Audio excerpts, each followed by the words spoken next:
Hi everyone, thank you for joining us today. My name is Alexandra, I'm a client partner at Raccoon Gang, and this is my colleague Kate.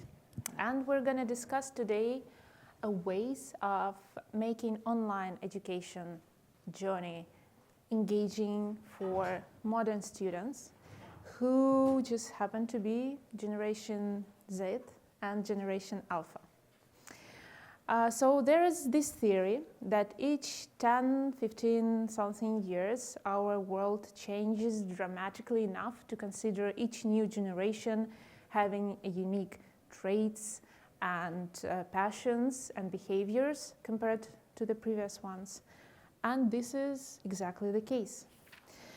So Zoomers, it's the generation that comes after the millennials, who was born in before 2000s.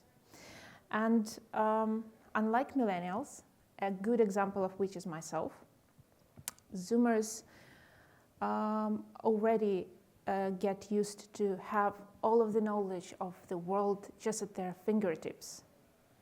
Unlike the millennials, who were born in the conventional era, kind of between the conventional era of learning and the massive spread on the internet, trying to figure out their way as they go.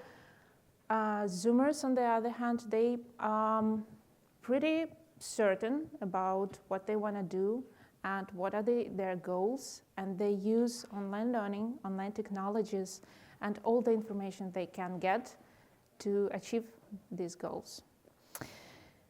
Unfortunately, I'm not a Zoomer. I'm a millennial, and I still try to figure out who I want to be when I grow up.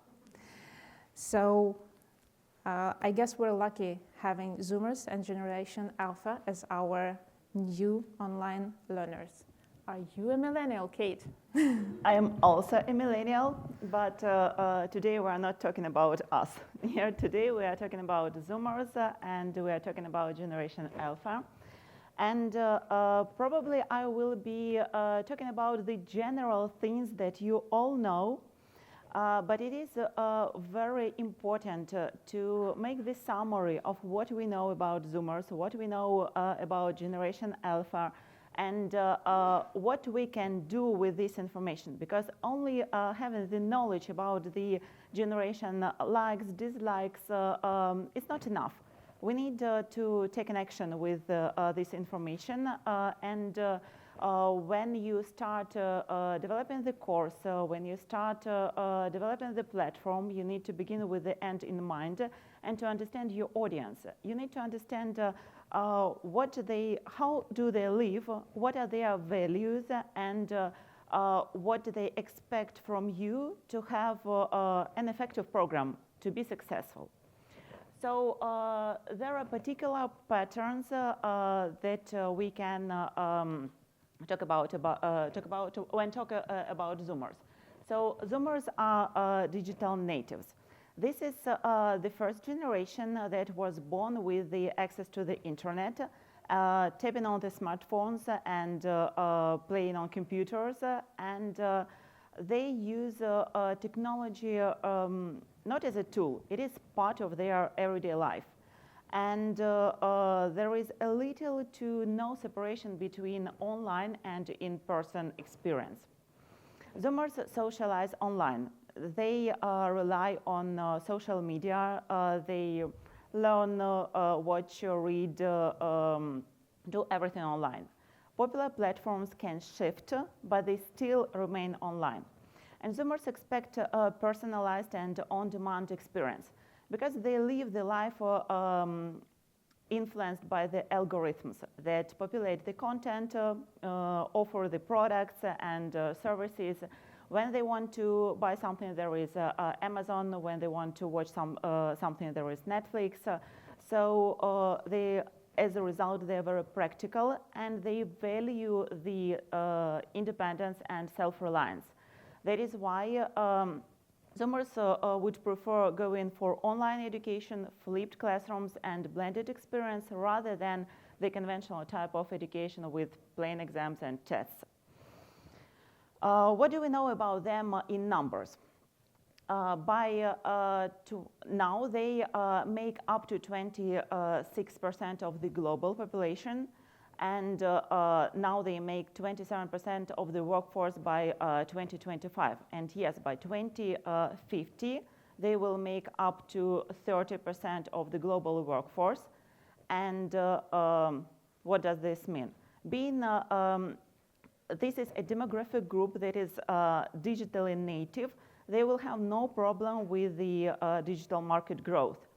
And with this, we need to understand that they have some issues because they are great with the technical skills, whereas they are not so great with the soft skills. And statistics show that 77% they're willing to act as tech mentors to their colleagues, but 52% say that they are more comfortable with their tech skills rather than non-tech skills. What do we know about their time on the internet? 71% told that they are spending 3 or more hours watching video, playing games, and using apps for chatting. The interesting fact is that they have 8 seconds of attention span. What does this mean? If you want to make the message, or if you, whatever it is, whether it is a video, whether it is any kind of message, you need to convey this message shortly, because they have several seconds and they will change their attention, they will change their mind. The other thing is Generation Alpha. These are children that were born in 2010 and that will be born by 2025. And this generation is not only digital natives, they have this so-called thinking digitally. When they choose something, they are focused not only on the commercial side of the goods, things, services, but they seek for a storyline, and they capture attention on online influencers that speak their language. Technology is not a toy or distraction for them. It is a way of living, connecting, and learning. And it is obvious that artificial intelligence is the commonplace and natural for them because they know how to use Siri from the age when they learn to speak. And when they come to K12, they expect personalization. And of course, they value diversity and they need diversity. So no doubt that technology will and can change the learning process, make it more engaging, improve the communication and collaboration. But do all the teachers use the full potential of the technology that is available on the market? And do you think about the outcome that will be and will happen to the student after the course? I would like to tell about the techniques that can increase learning engagement. So the first thing that is blended learning, I will not talk too much here because that is well known here and it became popular after the pandemic, and that is the strategy when you combine online and in-person training, and LMS is the cornerstone of the blended learning, and together with the combination with the web conferencing, blogs, and wikis, it makes the blended learning efficient.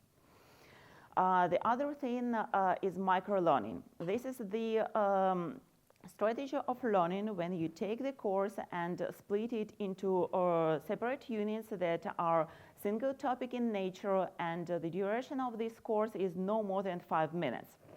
And during this course, the students are asked to make such action items like, for example, watch a short video and answer a question, or play an online learning game and make a specific task, to read a summary and to answer a short series of questions, to view an infographic and answer a short series of questions as well, using virtual flashcards to prepare for a quiz, or virtually participating in scenario-based simulation.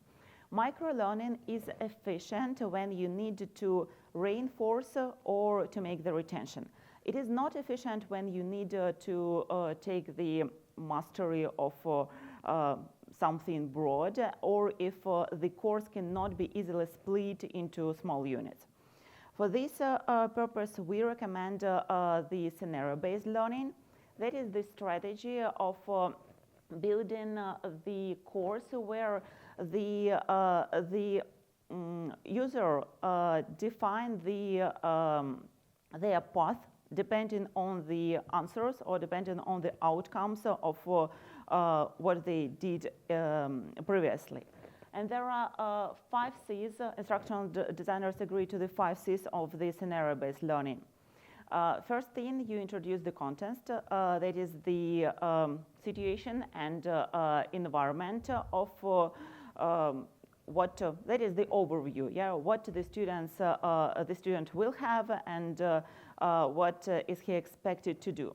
Then there is one of the major component is challenge. That is, for example, you can set up a pass mark or have the expiry date. The other thing is choice. That is the option that will lead to the outcome. And the next thing is consequence. That is the outcome that can be positive or negative. One of the important thing is the contemplate.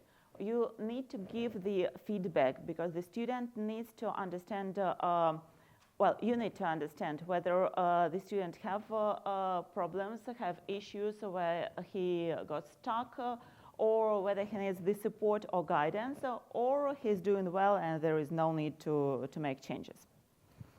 The other crucial thing is the mobile application. In classroom, students would probably know how to use the mobile applications, but they will not know the topic that is discussed in the classroom. We all know that Zoomers and Alphas as well, they are dependable on their mobile phones. So our strategy is to make them smarter with their dependency. I would like to talk a little bit about gamification because it is an interesting thing in the learning process. Of course, it is not about building the game in the course. It is about creating the badges, creating the leaderboard, to create the healthy competition in class. But we need to think about our target audience, about our students, and we need to know them in details because the standard badges from our practice don't work. You need to know their likes and dislikes. For example, what kind of movies do they do they prefer? What kind of followers, well, the leader minds are they following? And as a result, the badges can be customized. And it's interesting fact that there are different groups of audience. So there are a group that can be influenced by gamification, and this healthy competition would be engaging for them. But there can also appear that the group of people is not interested in it. And what to do in this case? Gamification will not work.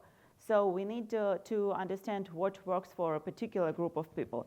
For example, one of my Zoomers friends, when she was at the top of the leaderboard, she told me, okay, but I'm at the top, but I haven't received any gift card or any paycheck for it when I can receive money for my leadership. So we need to think about our audience and what will work for them. And the other thing is analytics that works perfectly for the teachers to know how the course is going, where the student gets stuck, or whether there are improvements, how much time he spends on this or that course or a particular task. So it's a data-driven approach is a good thing for making improvements. And I would like to pass the word to Alexandra to talk about one scenario-based course that was designed and considered very effective. Yeah. So we actually, I'm pretty sure that everyone here already knew about all of these methodologies, or at least some of them.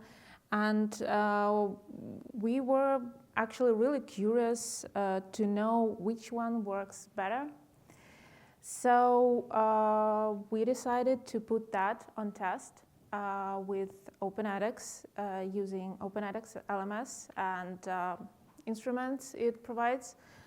And we've kind of conducted a smaller group experiment with the college students studying, let me double check, train automation systems and management.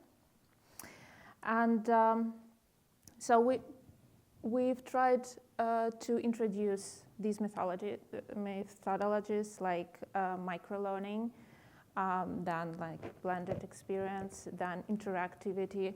And actually our experiment has failed because none of them separately has shown any like significant results. I mean, we've received a lot of positive feedback at the beginning, and a lot of our students just wanted to try that.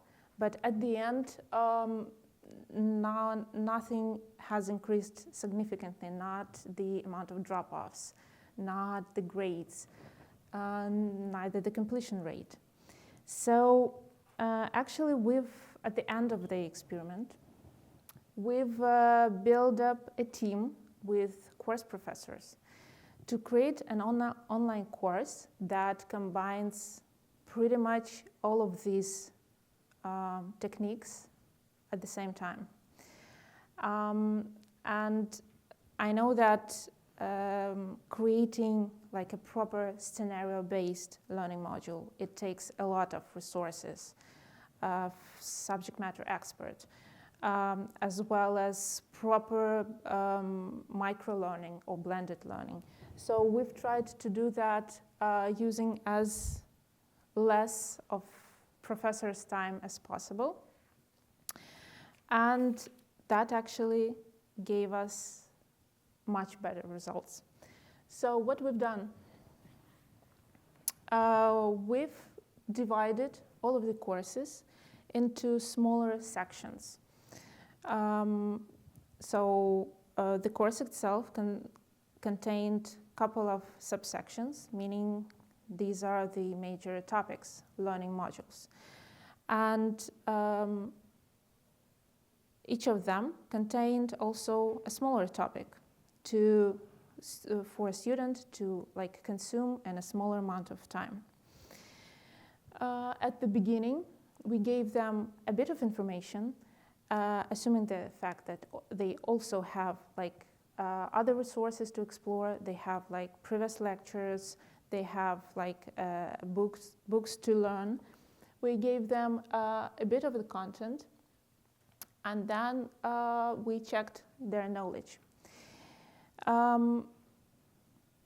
There was like a couple of assignments, and based on their completion level, we redirected them to the next unit, which was like a 0 level or an expert level or an advanced level based on their previous assignments.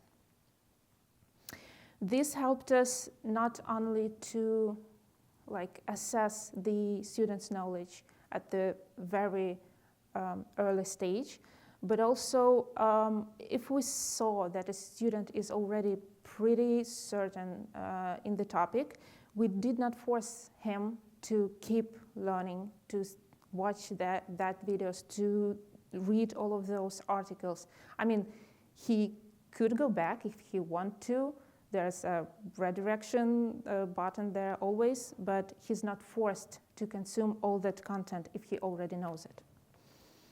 And once he completes a couple of these smaller learning topics, at the end there is always an interactive test.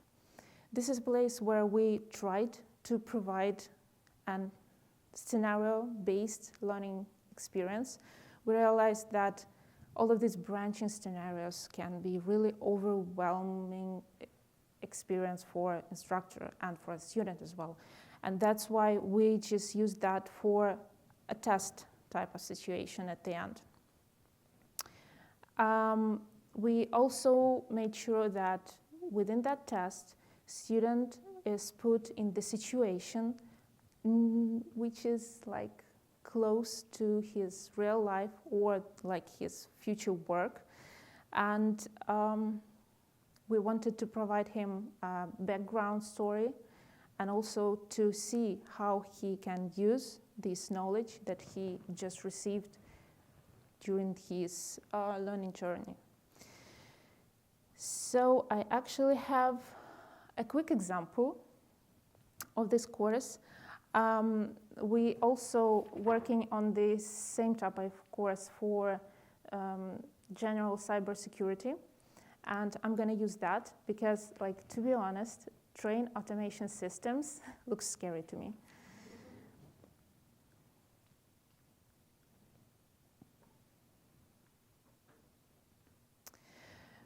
So yeah, there's a small amount of the content at first.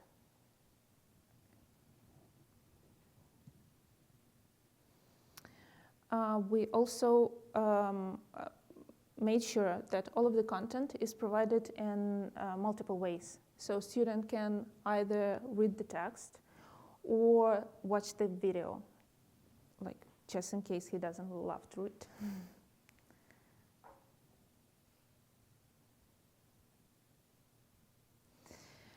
And here's the knowledge check. I put the blank check boxes just to make sure you're certain about me picking the correct answers.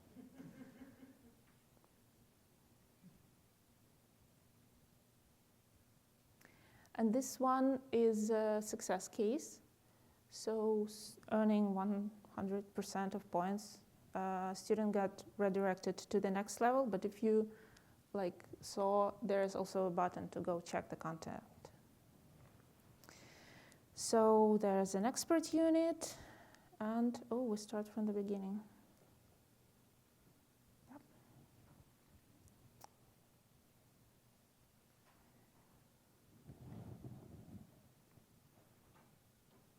Sorry for that. Yeah, and this is an interactive quiz.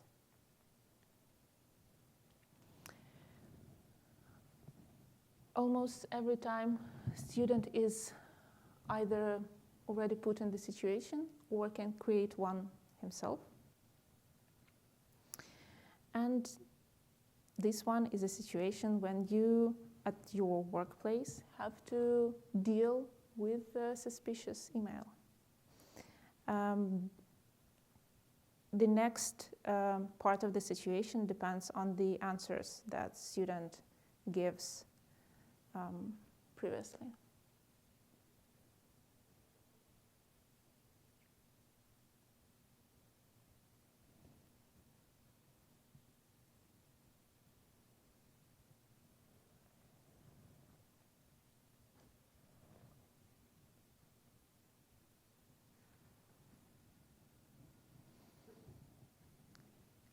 Yeah, and this type of small quiz makes it a bit more interesting for student to consume the content. He almost already sees how the knowledge he gained benefits into his workplace. And yeah, it's just nice, visual, and easy to use.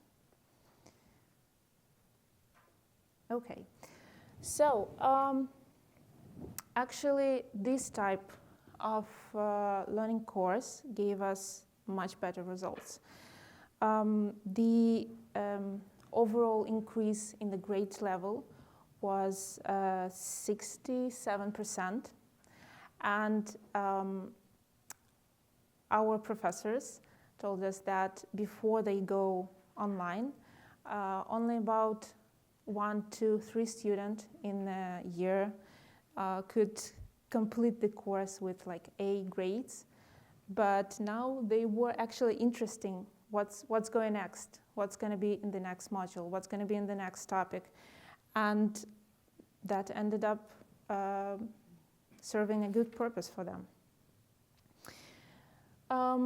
And probably as a conclusion, we also created a checklist for our other professors who start their online learning courses, just to take a look and keep in mind while creating a successful, engaging course for their students. So, first of all, set small and achievable goals. Try to break down the content or a task into smaller ones to make sure that students does not get overwhelmed with amount of content or amount of pressure. Provide quality resources. As I said, we've tried to make sure that students get all of the access to the articles, books, video lectures, everything, that he has enough materials to, explore this topic even beyond the university program. Incorporate communication platforms. You should encourage meaningful discussions, facilitate collaboration between students. In our case, we used just Telegram chat, but whatever your students are using would be good. Allow flexible learning schedules. Allow students to take breaks if they need to. The less pressure you put on them, the better. The more motivated they will be to come back to you for the next lecture. An effective way to motivate students is also to offer rewards and recognition for completing tasks on time or larger assignments. Also, incorporate gamified experience. We've used both scores, leaderboards, points type of thing, and the pages. Introduce topics that align with students' interest or passions. This is what we've tried to do with scenario-based learning. And ensure that content is presented in different ways to different learning styles and preferences.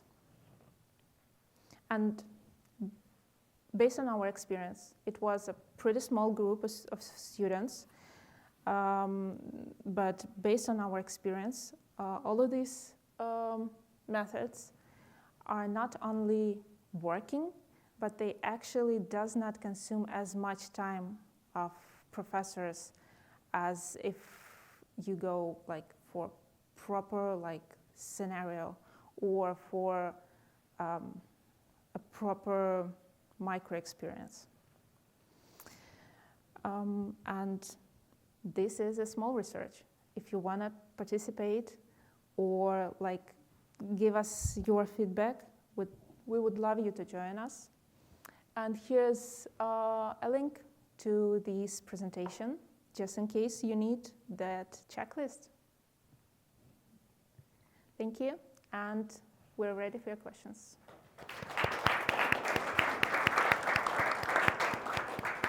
Thank you so much. Do we have questions from the audience?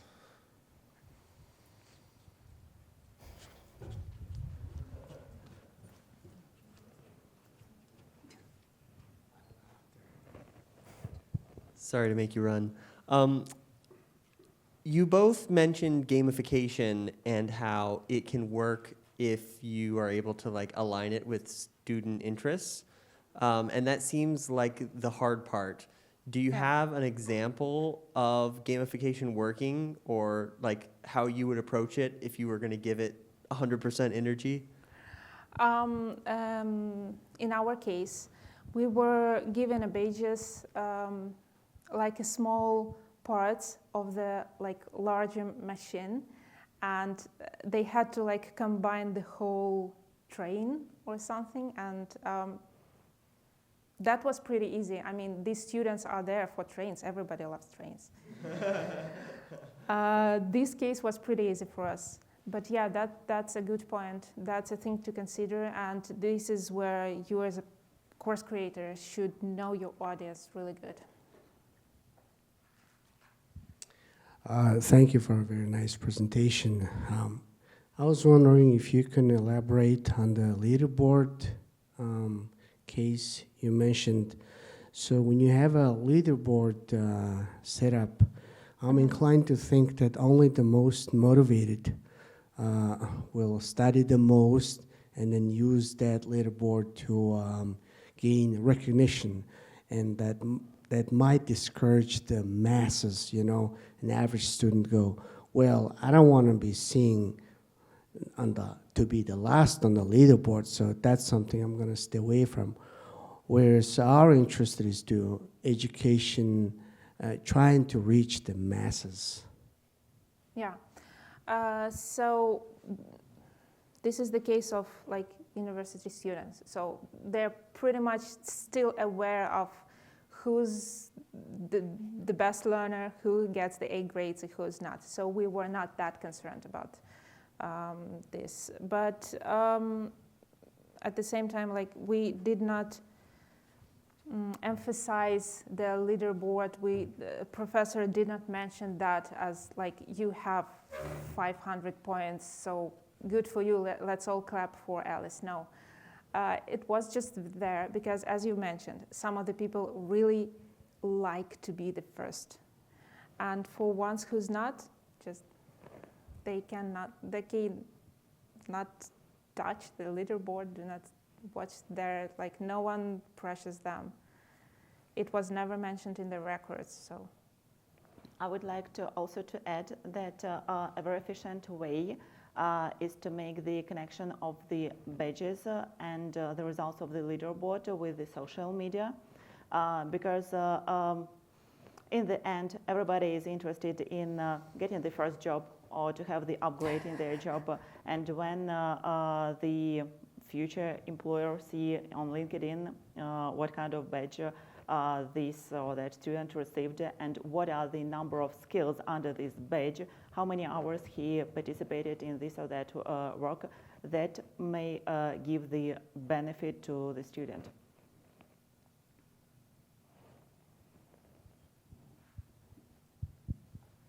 Thanks for the presentation. The video you showed with the kind of adaptive pathway, where it recognized whether a student was expert or not, was that a customization that you had to build? Was it? Yeah, yeah, please. This is the only thing that, like, we haven't found a way around this. We have to build it.